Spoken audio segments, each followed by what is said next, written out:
Good morning. That is my microphone. Good morning and welcome into the Pats Nation. I'm so Catone is here. Jesus, Joe's with us in the booth. You are watching us on YouTube. When you're on YouTube, so you got a long day ahead of you. You can't start drinking from now. That's Bloody Marys early. Bloody Marys. It's Wild Card Weekend. It's very exciting stuff. Very exciting stuff. But you are watching us on YouTube. And when you're on YouTube, make sure you subscribe. Hit that thumbs up. Give us that like. That's what we're asking for. Leave us a comment. We'll play it on the show. You can also listen to us on iHeartRadio, Apple Podcasts, anywhere you podcast. And you can give us a call on Heated Hotline, 855-313-PATS, P-A-T-S. Message line 24/7. Leave us a message. Have a take. There's certainly a lot to discuss. Or you can email us at our mailbag, corso.catone@gmail.com. It's Wild Card Weekend. It's the playoffs, baby. We got a packed show for you today in Drake Mania. We're going to look at the quarterback matchup in this one with Herbert and Drake May, of course, and we're going to go Pats preview. Give us our keys to victory, our offensive, defensive keys to victory. Talk a little coaching, and then we're going Sunday spread. We're going to make you a little money. We're going to talk about the other matchups, the other games that are going on that are left to play, the 3 games today, and also the one on Monday Night Football. We will discuss that, but good morning. Good morning. Hi, guys. A special playoff edition of the Pats Nation. God. I don't know if I'm going to make it until 8 o'clock tonight. We hate these games, Chris. These 8 o'clock Sunday night games. We hate them. Yeah, they're definitely they're falsetto. You know, yeah, I'm not a fan of the night games, but you know what? Hopefully the place will be right. I'll tell you what. The place should be crazy tonight. They've taken a beating. You fans out there, you've taken a beating in the media this week when talking about, the tougher stadiums to play in, and you're not one of them, Gillette. So let's bring out the animal. We used to be. Yeah, we didn't have people with the blankets on. Right? Bubbled up. I still can't believe that. That's when we used to tip over the Porta Johns because the guy went in there with the Indianapolis Colts gear on, and they tipped it over, Joe. That's what we need. Everybody started cheering in the parking lot. But we need that back. We need a new version of like Boston, like hardcore fans, not the old school Boston where they would just like ridicule you and like you feel like I don't want to go to the stadium because of Boston fans. We need like hyped up Boston fans and fans who are like truly gunning for the team and want us to win. Type of bullshit. Thing. No, we need the ridicule. That's the attitude we need gone, Joe. We need that gone. Suck it up, deal with the ridicule, negative son of a bitch and bastard that's sitting next to you, running his mouth. I mean, what place do you go where they tell you to sit down? It's a football game. What do you tell me to sit down? Sit down. Go home and sit down. They say, well, if somebody's got a handicap, can't stand up. Stay home, man. I don't know what to tell you. I want you people out. I want you in full voice tonight, running your mouth, screaming and yelling, throwing shit on the field. Let's go. Come on, let's go. Yeah. Well, we know the guy in your section, Chris, that goes up and down the stairs. He won't be sitting down tonight. Oh, boy, no. That guy, right? Joe, he's a crazy man. Absolutely not. But we want to get into this game. We want to talk about the quarterbacks. We want to do it in Drake Mania. We're going to do it now.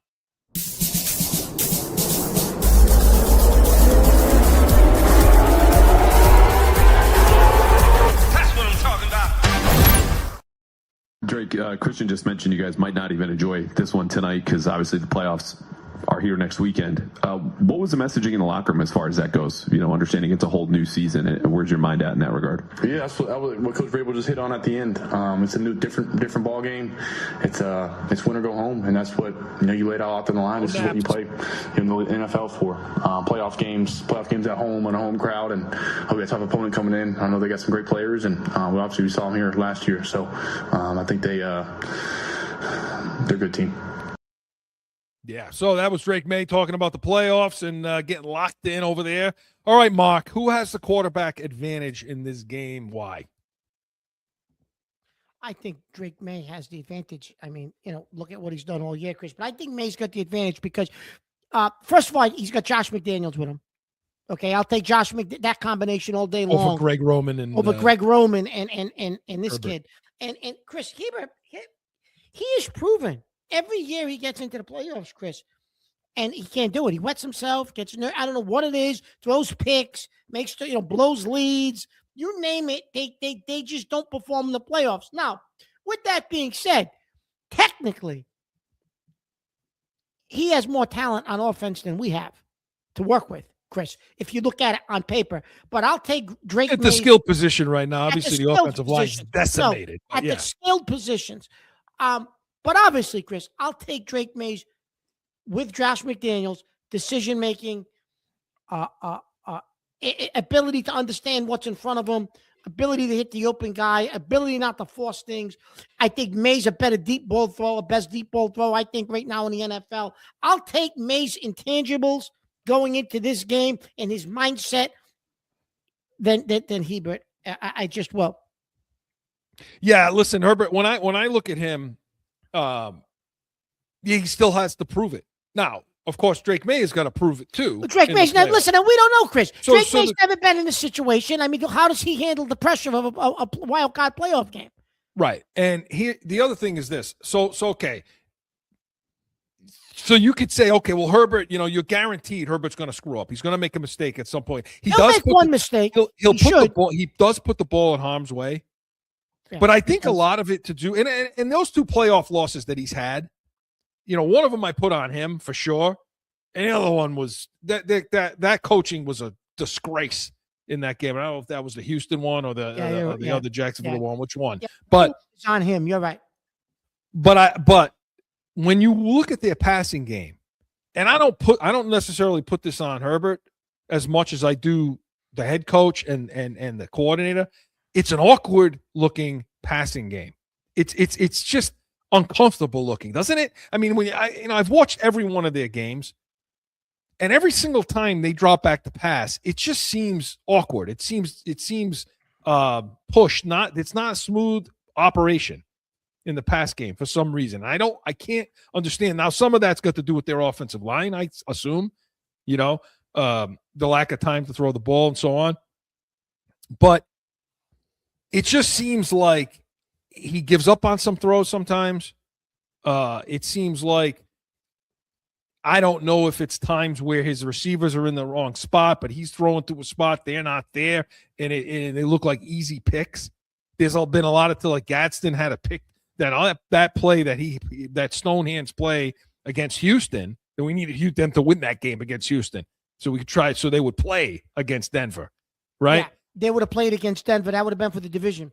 Right. And Gaston, two stone hand drops in that, that Herbert put the ball exactly where it needed to be. So I wonder sometimes when I watch them play, if Herbert tries to put too much on his shoulders and say, Jesus, it's just the passing game and our system seems very just uncomfortable. I don't know what other word to use.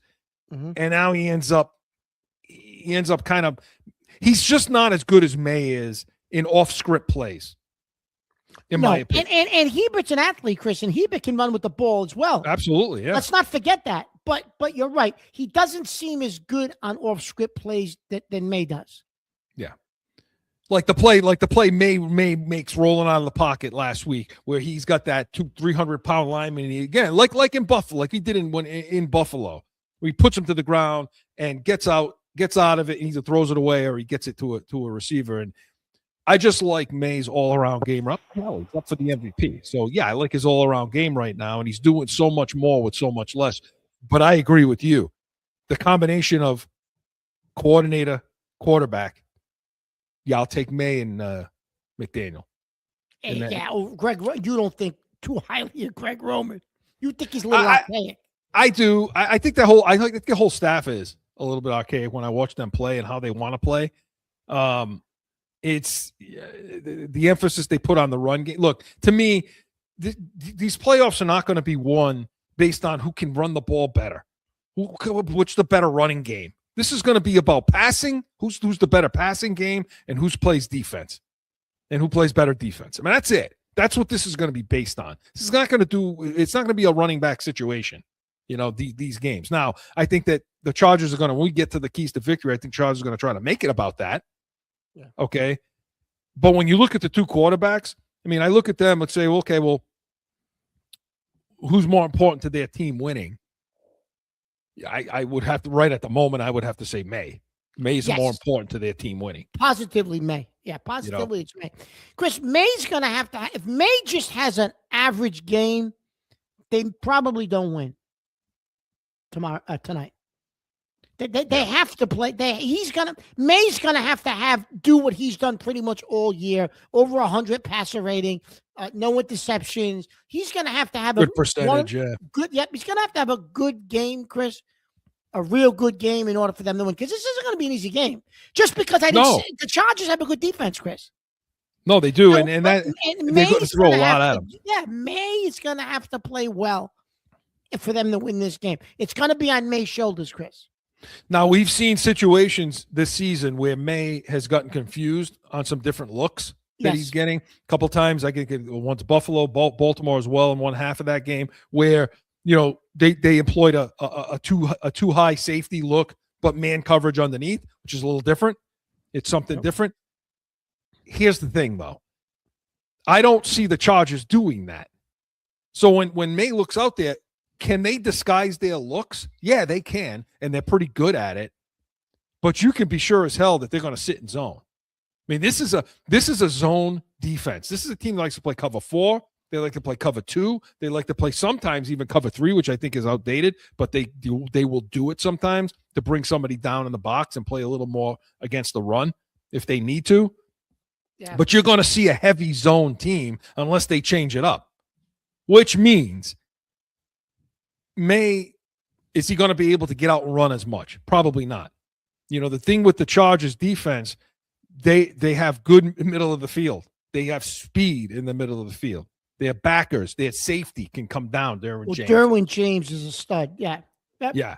And so James creates a lot of different looks for them. And they bring James sometimes, Chris, on blitzes as well. They do. They'll disguise and they'll blitz James. Right. So is May going to be beating you? Is he going to be able to have the opportunity to beat them with his legs this game? No, but I do think if he'll have the ability with his legs to climb the pocket, to shift in the pocket, to gain that little extra, so that his receivers can get open in the zone, to sit down in the zones, and Diggs can find a spot, and maybe Douglas or Booty or more so the tight ends.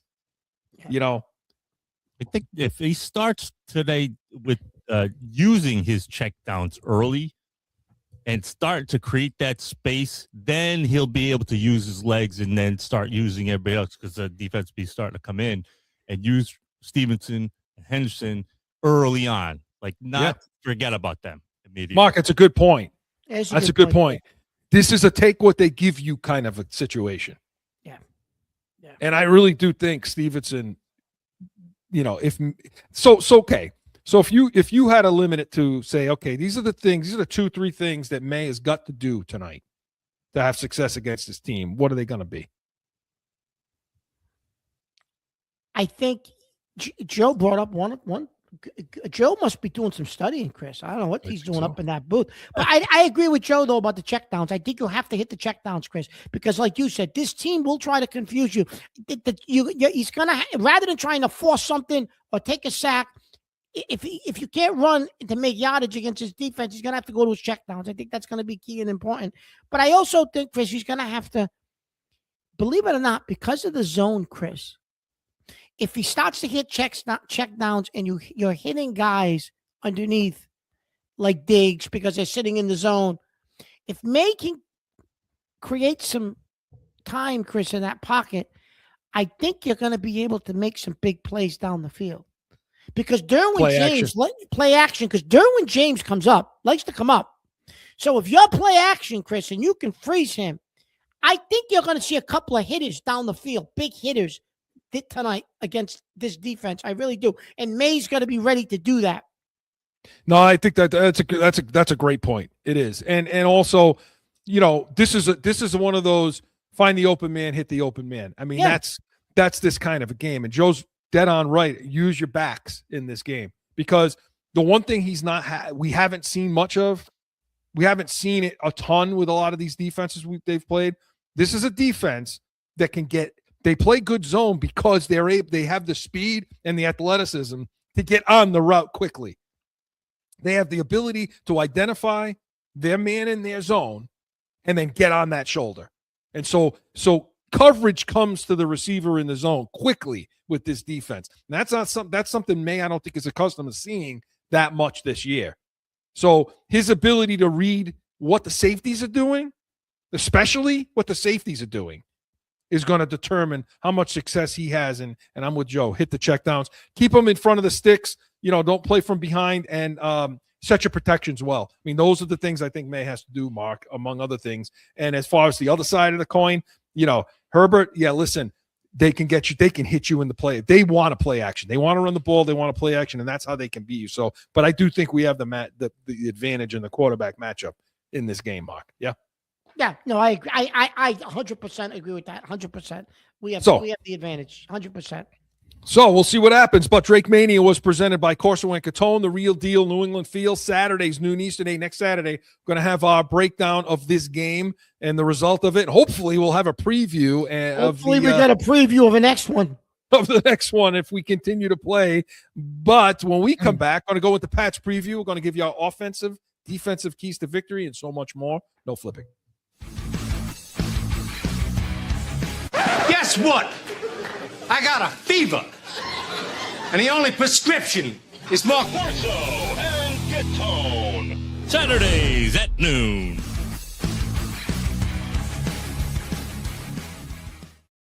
Back in with more Pats Nation. All right, guys, let's get to the rest of the offense. Let's get to the rest of the defense. Let's do it in Pats preview. Let's do it now. Pats preview. 59-yard field goal. Okay, third longest in team history, longest ever in Gillette. 81 times. Okay, we've been doing pretty good picking these game captains. Okay, Mondre, 56-yard run, 3 tugs, move past Kevin Falk in the 5th place franchise history. Mondre. 38, baby. Drake, 72% completion percentage in the regular season, highest in team history. Drake. Okay.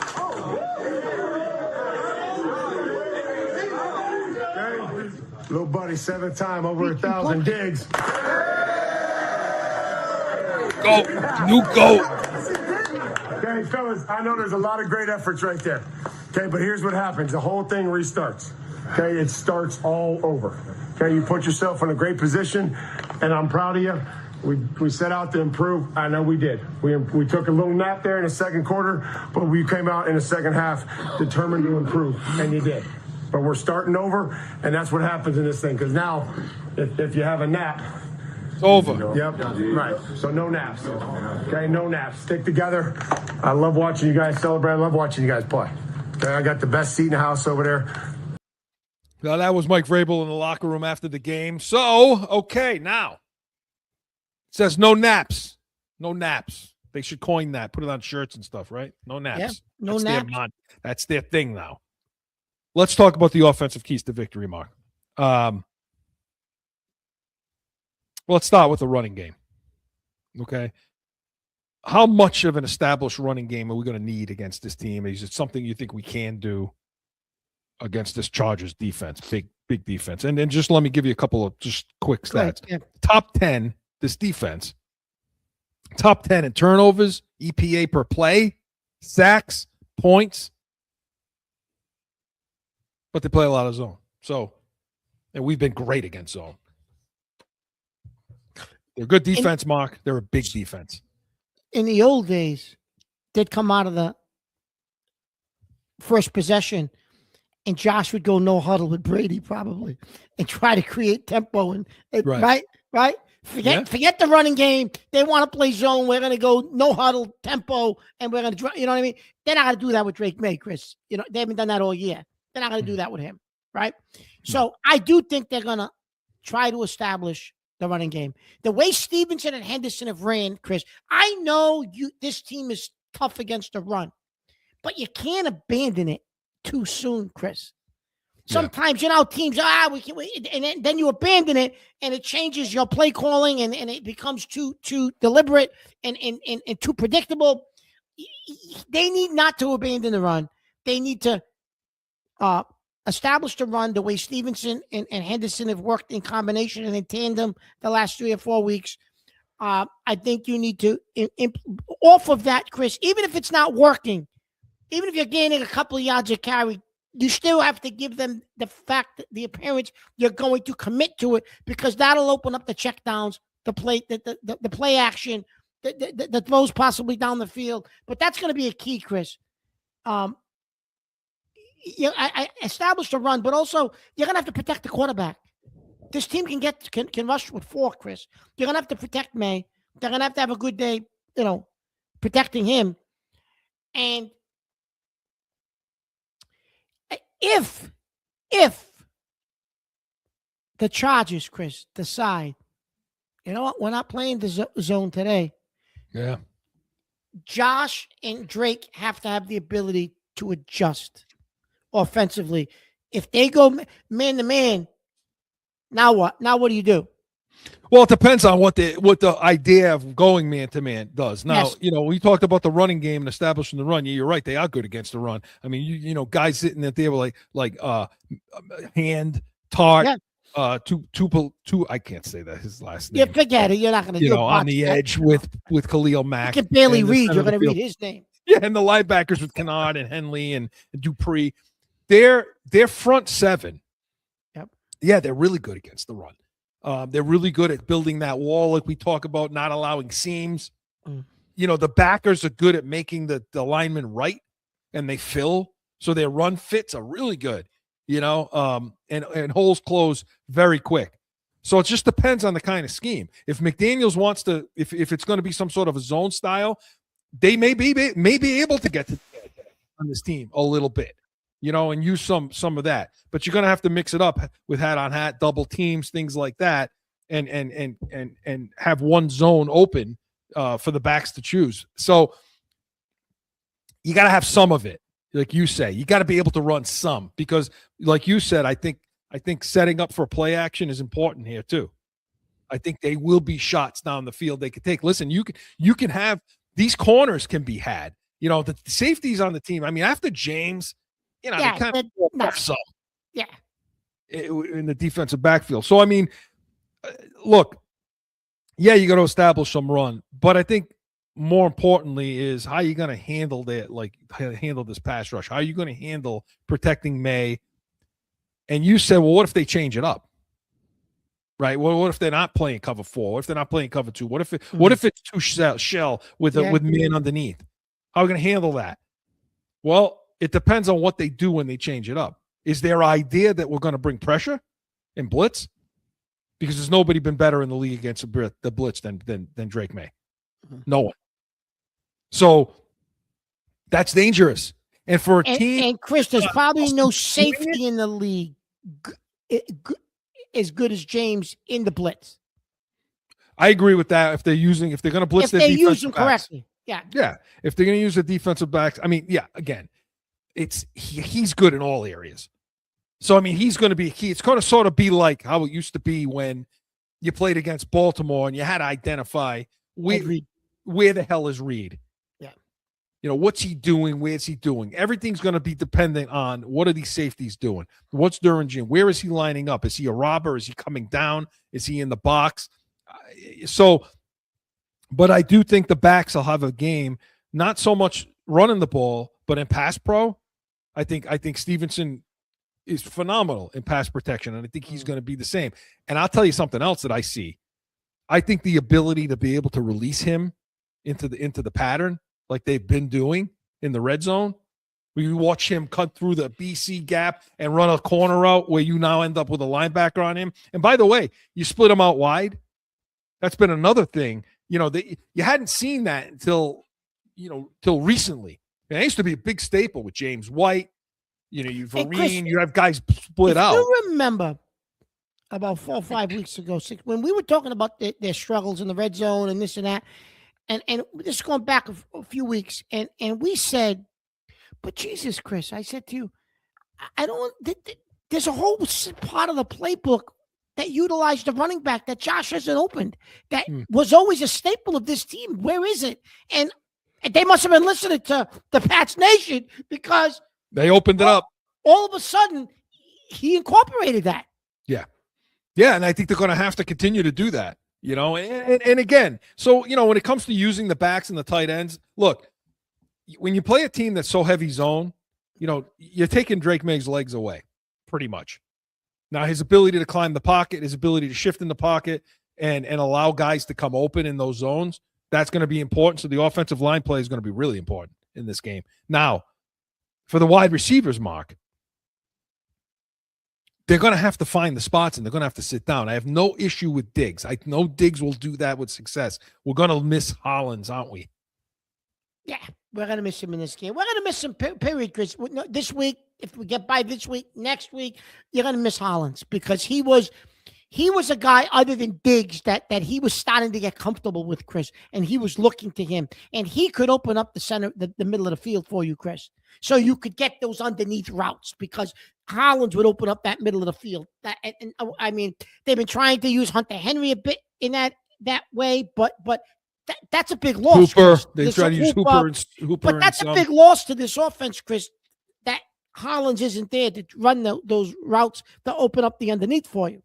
Well, because your best safety guy is James. And so you're going to have to commit him a little bit to cover and to make for that coverage right there. Yeah, and now they don't necessarily have to do that. So it's going to be a big deal about how does their defense that, by the way, they're fast, they're front. We already talked about it. Their front seven's quick, but the middle of the field, conversely from our defense, their defense has backers and safeties in the middle of the field that can cover, that can sit in a zone, and then immediately, when I say jump on a route, this is that irritation I have every week when you see what tight end from the other team and a running back from the other team slip out, and all of a sudden Ellis, Gibbons, Tavai, they just look like they're running in slow motion, where they just can't get on top of the route. They can't get to the shoulder. So what it looks like is your guys are stuck staring in the backfield while guys are open in the zone. Well, the Chargers don't have that issue. Yeah. So they're able to take Hunter Henry on those little crossers or those little sit down routes, and they can jump on that shoulder quickly. So that's something that McDaniels is going to have to loosen the defense up that way. To be able to do that, and then maybe you can do that with some play action pass and hitting a few shots down the field, Mark, too, I think. And that should open more up in the middle of the field. But it's going to be an interesting matchup. This is, they've played good defenses, but this is going to be one of the most talented defenses they've played against.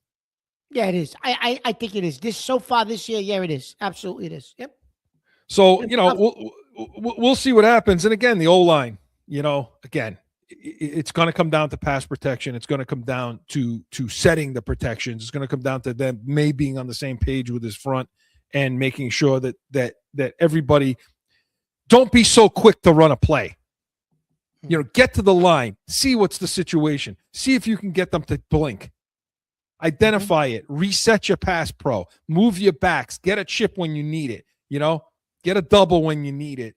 And give yourself that time, because I do think that our wide receivers can find the holes in the zone. It just takes it's going to take some time to do it. So, and what's the thing you can't do? What's the one thing you cannot do? You're not good enough to do it in this game. Turn the ball over. You can't do it. Nope. Can't turn the ball over, Chris. Cannot do it. So, as long as they can win the turnover battle on offensively, at least, and not turn it over, I think the Patriots will be okay, and I think the offense will be okay, and they'll adjust McDaniels. So we'll see what happens tonight in the offensive side of the ball. But this portion of Pat's preview was presented by Corso Law Group, Arizona's leading criminal and traffic law firm. CorsoLawGroup.com. Allow us to be your voice when we come back. Got to stay in Pat's preview. Let's go to the other side of the ball. All that and more. No flipping.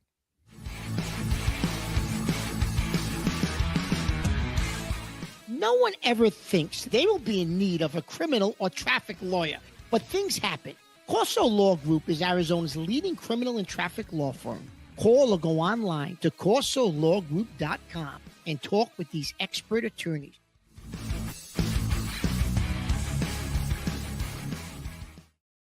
I didn't take it that way. And, who knows? Maybe Mike Vrabel will, and at least publicly to the Patriots. And, hey, these guys didn't play it out against Denver, which screwed us. And he was a little bit of motivation. I mean, I didn't take it that way. I took it with, Justin Herbert, at least the last time I looked, I think this was going into this week. He had taken the third most sacks in the league, and he was by far the most hit quarterback in the league. And he was absolutely beat up, warrior playing with getting surgery on his left hand. And, he's just taken an absolute beating this year. I don't think they had any other choice than to rest a bunch of guys because they are that, beat up. At one point, I think they were down to their 8th offensive tackle. And their offensive line is terrible. I think this is going to be a tough game, but I just don't think that the Chargers, especially with their offensive line, and they don't have much of a running game, I just don't think they can score enough. Okay, that was Greg Bedard of the Boston Sports Journal after the Miami game and his first look at the Chargers. Okay, Mark, so let's get to this side of the ball now. The side that scares me the most. The most in this playoffs is our defense. Christ, yeah.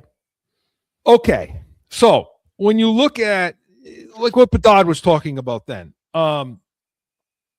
he doesn't think they have a good running, they're good enough to be able to run the ball. But he doesn't think the offensive line is good enough. He said they're like 8th tackle or something. They are, but I don't think it's going to matter to Harbaugh. I think he's going to saying that, Chris. You think that doesn't make a difference? He's one of the most, and we're going to get to talking about the coaches in a second, and we'll play a little piece. I think Joe's got something he wants us to see. This is a stubborn guy. This is a stubborn coach. And I fully believe that he's going to look at the New England Patriots run defense over the last several weeks, and he's going to say, we can run the ball against this team. We can run the ball against this team, and we'll keep May off the field doing it. Is that a fatal flaw for them, trying to get that done? Well, yeah, especially, if you listen to Bedard with that offensive line as banged up as it is, and even their running backs are banged up. Chris Hampton, who I'm assuming will play tonight, but he's been limited all week in practice. One day he didn't even, I think it was maybe Wednesday, he didn't even practice at all. So he's not healthy either. I just, listen, when I watch this offensive line play for the Chargers, there's times where there's guys that just look like they have no clue. They have no idea. I mean, they're not getting to second levels. They're not even hitting them. They're missing double teams. Guys are coming free on the defensive fronts to stop in the run game. And it's looked messy at times with this offensive line, especially too in pass pro, when they're trying to protect Herbert. And he's running around for his life out there because they're two edge guys. I mean, they went from having the two best offensive linemen, arguably, in the league, the tackles, to now the worst.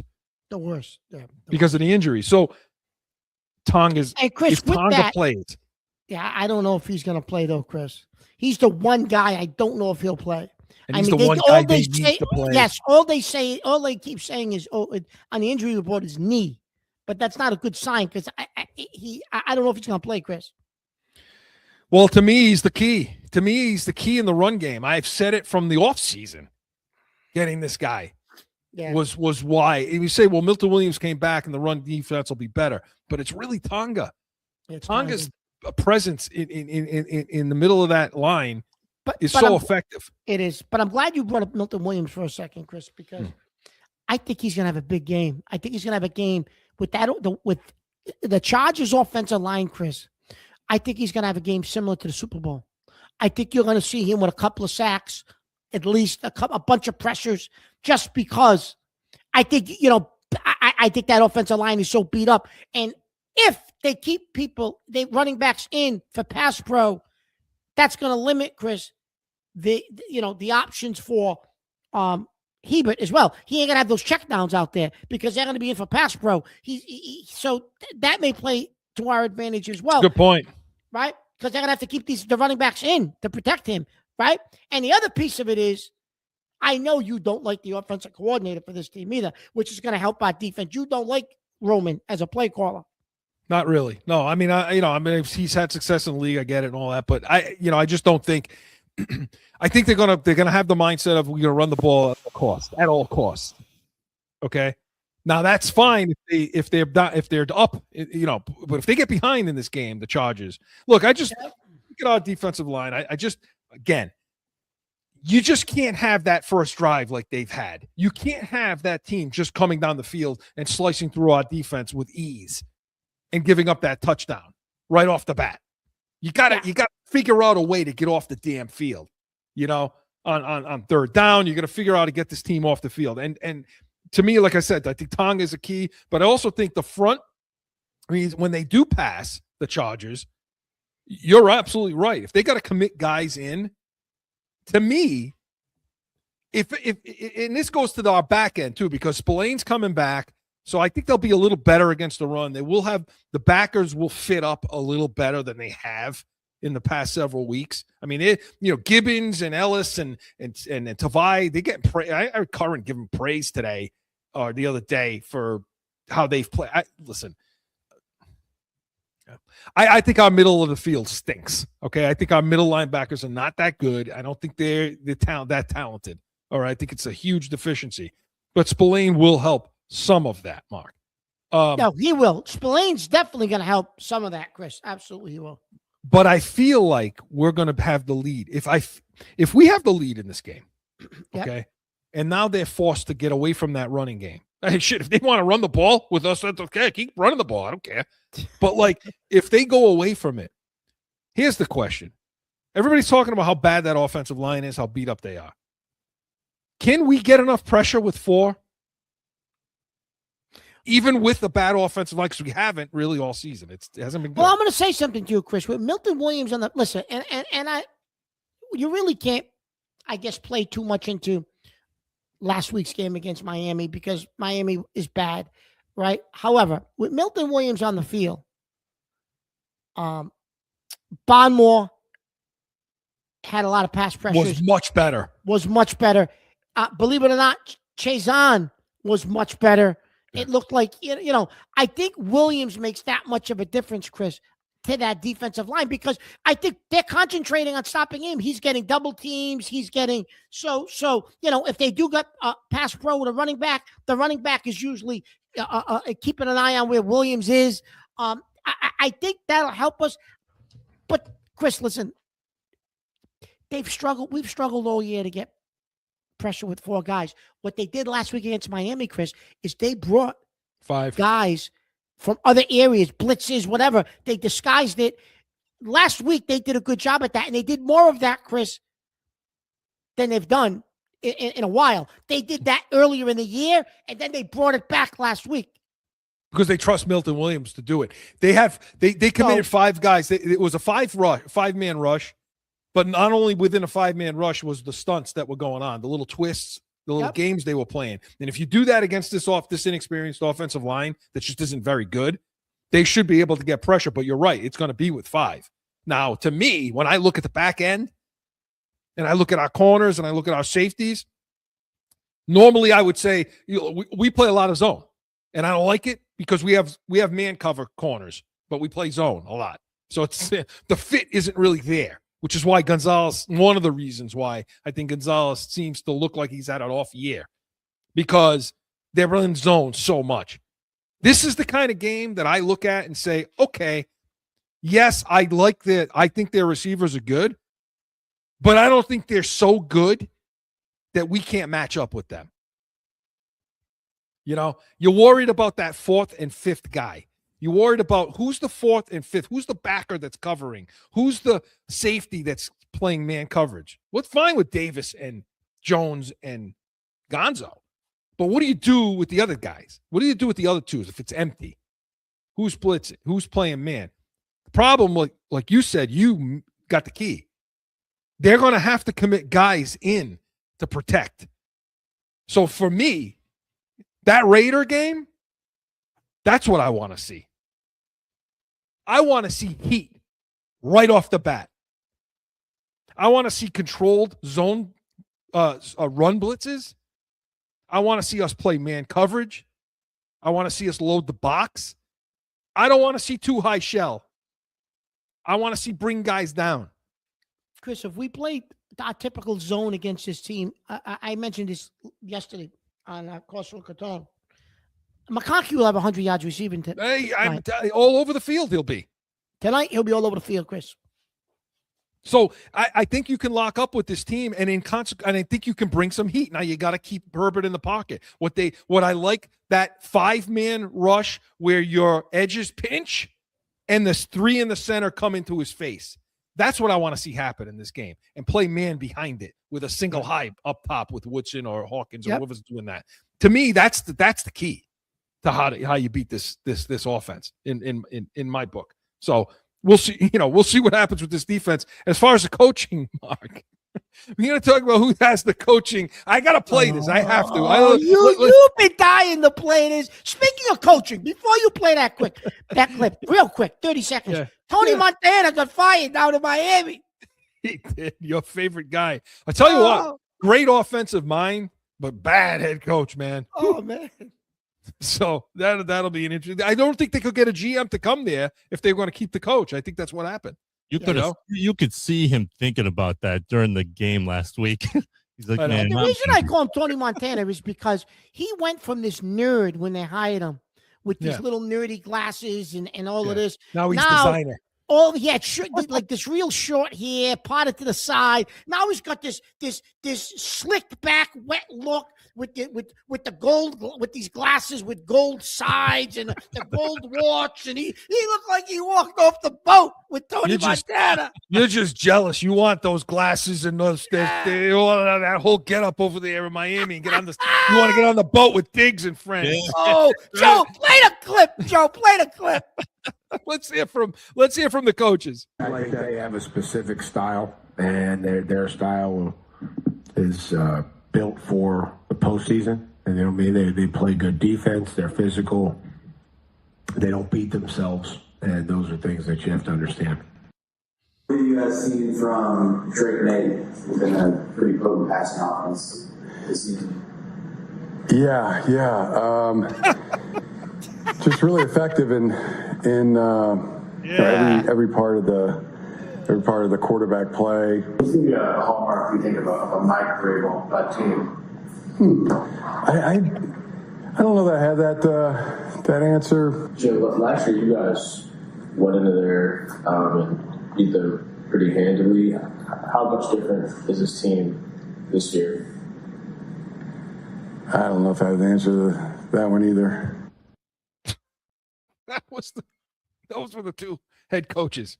Oh my God. So, I said it yesterday. I think I said it yesterday on the show. It looked like he just came from the West Hollywood dispensary, before he answered those questions. Joe thinks there's a method to his madness. Can you imagine that guy trying to coach in New York? Oh my God, no. Well, Who's Mark got the advantage? Point yesterday about being devil's advocate of saying you think he's doing that purposefully, and then I found this clip about him they call it Coach Harbaugh's mentality. Take a look at it.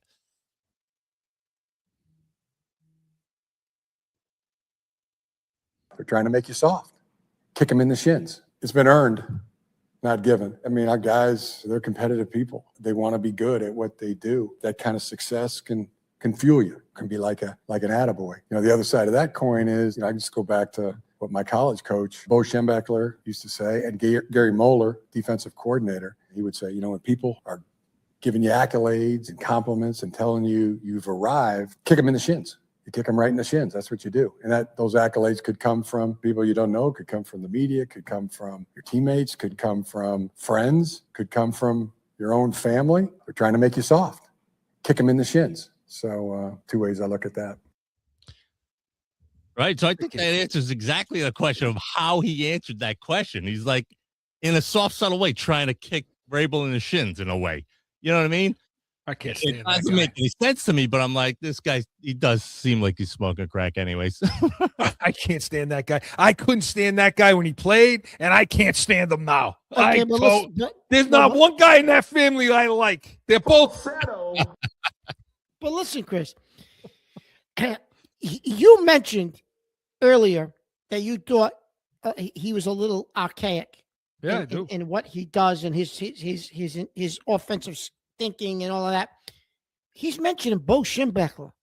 Yeah, I know. Bo Schembechler. You want to talk about old school, archaic, run the ball down there, throw 45 times a game. That was Bo Schembechler. That's what he grew up. That's you might what as well he grew up with. dig Lombardi up and let him come to the sideline too. Yeah. You know what I mean, Come listen, on. to me, I am not as high up on Where's this guy Woody as everybody Hayes? else. Where's Woody exactly. Hayes from Ohio State? I am not as high up on this guy as everybody else is. I think he once upon a time, I think, he brought teams to Super Bowls, all that. And I think he and his brother, I think the game is starting to pass both of them by. Look, when I told you, when I watched that offense for the Chargers, the passing offense, it's awkward. And the fact that he wants to run the ball as much as he does, he's not taking any advantage. People want to know, why is Ladd McConkey, why is he kind of had by the way, a down year is over 700 yards, but why is he had a down year? And nobody can really figure it out. Why? Because the passing game is awkward. It's not emphasized. Yeah. If they had Tony Montaigne, if they had that guy from Miami as the OC over there, they would throw the ball. They've dismantled our defense tonight, but they don't. That's the stubbornness of the Hardball clan. Yeah. Yeah. No, I give it to Vrabel. So when you talk about coaching advantage, you're going to give it to Vrabel. I give it to Vrabel in the sense of the atmosphere of the team. Now, I don't give it to Vrabel I give it to McDaniels. That's who I give it to. That's who I give it to. over Greg Roman. That and McDaniels over their defensive staff because I honestly don't think we've been very good coaching in defensive coaching. I don't think has been that great this year. I don't. Okay. And I'm saying it and people, but I don't think it's been great. Do you? No. The epitome of that, Chris, was that play against Buffalo. Remember when I had everybody just standing at the goal line? Well, I don't know. We still don't know what the hell they don't know what that was. There.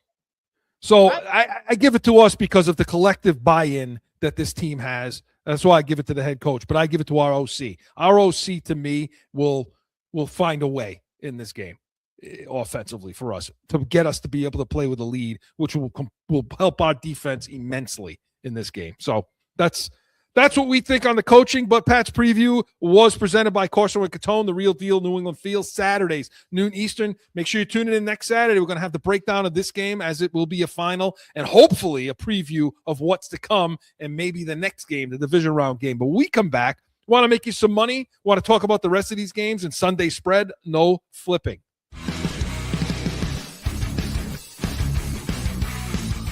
The real deal New England Field. What does that mean? We're like you. We're going to bitch about everything. My opinion, our draft, the good, the bad, it was ugly. These people, Mark, drive me freaking insane. Bananas. It's so frustrating and aggravating. I can't take it. The real deal New England Field. It's going to be real.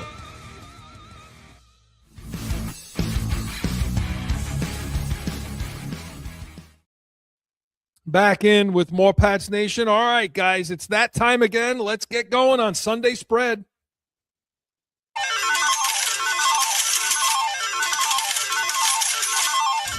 God, I love that sound. It's like I feel like a zombie. I just get up like, the Pied Piper and just walk to the nearest casino, Mark.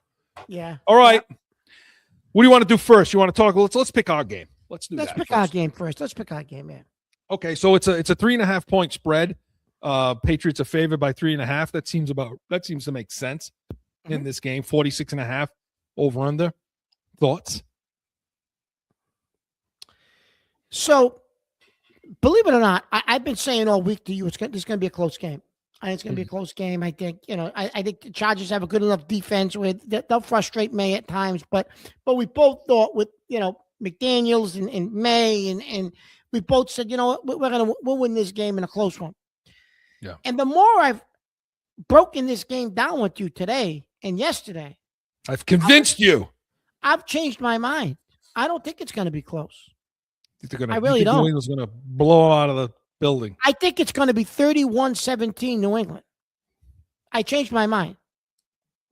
Okay. Yeah, 31-17 New England. All right. I got it at 28. I got it at 28-20. Okay. So I still think they're going to cover that. So we both think they're going to cover. Yeah, I think it's 28-20. And then the reason why is I think that I think up front, I don't know that we're going to come out of the gates crazy. I think they get to 20 points because I just don't. Our defense hasn't solved the first drive all damn season long. No, they haven't. And I don't think they're going to do it again. Let and me I think ask we're you going to this, get Chris. behind in this If game. you win the coin toss, do you take it or you defer? In every other game, I would want to defer it because I like that getting the ball in the third quarter. I really do. But damn it, man, I am so afraid of our defense. And You want to put Drake on the field first. I want to put our offense on the field first. Okay. All right. But I don't like that. I don't feel good about that. And it pisses me off that we have to do it. That's what I'll say to answer that question. But I got it at 28-20. Joe, what do you have? We both have them covering. Yeah. You got the Patriots, Joe, quick? 27-21 Patriots. There you go. He's got them covering too. By the way, Chris, last week I almost hit the number exactly for both teams. Yeah, I think you said 25, right, Mark? Mark had it. I think you had it at like 38 to something like that last week. It was close. Yeah. 38-17, I want to say. Like that was close. Like it was close. Yeah. So you were pretty close. All right. Let's talk about these other games. We've beat our game to death. Let's start with the Buffalo at Jacksonville. These are interesting matchups now. Jacksonville's a home dog. A lot of home dogs in this playoffs. You get Chicago. You got what's the other one? What's Buffalo? 1 point favorite? 1.5. 1.5 now? We're up to a 1.5 this morning. Yeah. Jacksonville, listen, Jacksonville's offense, they may have the best. Looking at the offenses that are in the playoffs, they're right there. They're right up there. Yeah. At least in the AFC. They can put points on the board, Mark, this team. Yeah. And you can't discount what they did in Denver either. Chris, they didn't just go in there and beat them. It was handily. They beat him handily. The game wasn't even close. They beat him handily. It wasn't close. They won by 14, but they could have won by 21. They could have won by more. That was an ass kicking.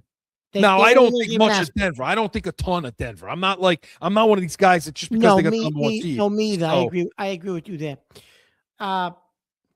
This is a tough one, Chris. It is. Listen, Josh Allen. It's hard to bet against him. Allen finds a way to win it late. Yeah. Buffalo wins by a field goal late. I honestly think. Or actually, I'll change that. Buffalo's down a field goal and wins by 4 late because Allen scores late. Takes him on a drive to win the game. I don't think much of the Florida home field advantages. No. For any of the Florida teams. Let me just start with that. Key point there. Key point, Chris. So what I'm going to say is I don't think this game's going to be very close. Now, I've talked up wow. Yeah, I've talked up Jacksonville pretty good. But I think Josh Allen and company, first of all, I think McDermott is looking at this game. I think McDermott's feeling it. I think he's feeling some pressure now, Yep. Because there's no Burrow. There's no Jackson, right? There's no Mahomes. Shoot. It's your turn now. Chris, I was reading an article yesterday. If they get knocked out by Jacksonville, he may get fired. He may look a lot different. Consider about moving on from him. I don't think this is going to be close. I think Buffalo's going to go in there, and I think they're going to blow the doors off this Jacksonville team. I don't think that's much of a crowd. Wow. I think because I don't think a lot of Trevor Lawrence. And I know the coach doesn't. I'm going to be the one to disagree about I think in this scenario, I think what you just said about the Bills having the nobody to have to play like Mahomes and anybody that pressure. I think Jacksonville's going into this game with a lot more excitement because they've been winning well in close quarters too. So I think they come out on top, but close at the end for sure. Yeah. No, and a lot of people feel that way. I don't. I look at this game as a 34-20 win for Buffalo. I think Josh Allen's going to flex his muscles in this game. I think they're going to get in front, and I don't think they're ever going to look back. That's the kind of game I think this is going to be. And Jacksonville will get a pass. It's a first-year coach. We won all these games. We're happy to 13 games, all that, moving on for the next year. Yeah, that's what I think is going to happen in this game. And then the tight one will be next week when they go to Denver, in my opinion. That's this game. All right, now, Houston, Pittsburgh, Mark. Pittsburgh is getting 3, and another home dog. They're getting 3 at home. They might be the weakest team in the playoffs. But they got Aaron Rodgers. Everybody keeps saying, the experts are saying Aaron Rodgers will bring it. We'll he'll do what he's going to do. Blah, blah, blah. Houston's going to wipe the floor with this goddamn team. This game ain't going to be close. But their defense is going to stifle him. He can't get out of the pocket. He might get sacked 6-7 times. Nah. Now, I'm not buying that narrative about Pittsburgh. I'm just not buying it. 24-13. Yeah. Houston. Houston can't score a lot of points because I don't think the quarterback's terrible, but they'll get 24 because they'll get a pick. They'll get some short fields on Pittsburgh. 24-13 Houston. See, now, like, for me, I agree. I'm not buying that. The veteran's going to sum it up one more time. No, he's not. No, I agree. And I think the key to it is who's got the lead in this game. Now, to me, if Houston wants to blow doors like you think they're going to do, their offense is going to keep it together. And I'm going to say, look, Stroud's not terrible. He's not awful, but he's not as good as people think he is. No, he's not. He's absolutely not. But he's good enough at home to get them a lead. And once they get a lead, Pittsburgh, Chris. I'm sorry, yeah. But I'm saying he's good enough to get them a lead. Yes. And once they get that lead, once you force Pittsburgh, because Pittsburgh can run the ball, and they're going to have to run the ball. If they're going to throw the ball, Chris, they're going to unleash that pass rush. It's going to be ugly. It's going to be real ugly. So, I mean, he may get sacked 8-9 times in this game, Rodgers. So if you're Pittsburgh, you better get a lead. Anymore, Chris. No, you better get a lead in this game. But I don't think it's going to happen. And I think Houston's going to win this game, and I think they're going to cover easily. Yeah, I think they're going to cover. And then the last one is San Fran at Philadelphia. Believe it or not, I think this is one of the best games of the weekend because I think if Philadelphia looks the way they've looked. See what you said about Buffalo? If they look the way they've looked. See what you said about Buffalo? That's this game. Philly's going to come out and blow the doors off this team. They're beat up. They're hurt. San Francisco, the guy didn't. It was miracles. What he did was unbelievable to get them where he got them. With all the injuries that team's got. Now, Warner's backup is hurt. Yeah. He's out for the season. They're going to get the doors blown off them, San Francisco. It's going to be like 31-14, 34-14. They're going to get the doors blown off them. I don't think this game's even going to be competitive, Chris. I honestly don't. I think Vegas sees it that way because a 4.5 point spread in the playoffs is a big high. That's a heavy spread. I think Philly's going to blow the doors off this team, Chris. I think they're going to come out and tell everybody, hey, guess what? Deuces. We're the champs. Deuces. They're going to give him 2 fingers. Deuces they're going to give him. We're the champs. We're the champs. They're going to give him deuces. Doesn't mean shit. That's right. Yeah, I think you're right. I think Philadelphia's going to – because Philadelphia's going to put to bed all that dysfunction they've had all season long. Yeah. Well, it's playoff time now. It's playoff time. Listen, that was the whole reason they tried to keep this team together, Chris. At the trade deadline, they didn't get rid of A.J. Brown, none of that stuff.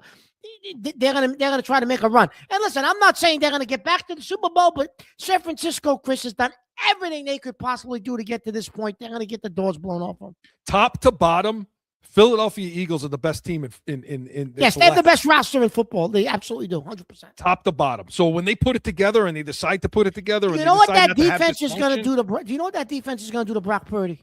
Yeah. It's you're right. This may be ugly. This game may be the ugly game of the day. So we'll see what happens. But those are our picks. Hey, put some teasers in there. Make sure you adjust the lines to your favor. With all that said, Chris. Yes, sir. I would like to see Aaron Rodgers come up here, though. Yeah, we'd like to see Pittsburgh. Throw that in there because that's. I think we'll destroy Pittsburgh, Chris. That's the narrative because they got to come back and we got to beat them the second time around. Anyways, that's what happened. So, we got to win first, but. So come on, Aaron Rodgers. Don't do it. Make sure win that game. But and remember, make sure you bet for want, not for need. And if you have a gambling problem, Make sure there are plenty of outlets out there. Get some help. The Pats Nation was presented by Courseware Catone, Saturdays, noon Eastern. Next week, come in. We're going to have that breakdown of this Chargers game along with our hopeful breakdown of the next round for the Patriots should they win this one. But we will break down all the rest of the games, Catone's comments, and so much more. And come back to this show next Sunday, 8 a.m. Eastern. Going to have our hopeful breakdown of the next round. Otherwise, we'll have our postmortem. We'll talk about the season, what it was, what it is, and what we think it should be moving forward. Sunday spread. We will make you some money. We are the Pats Nation. Enjoy the game. Let's go, Pats!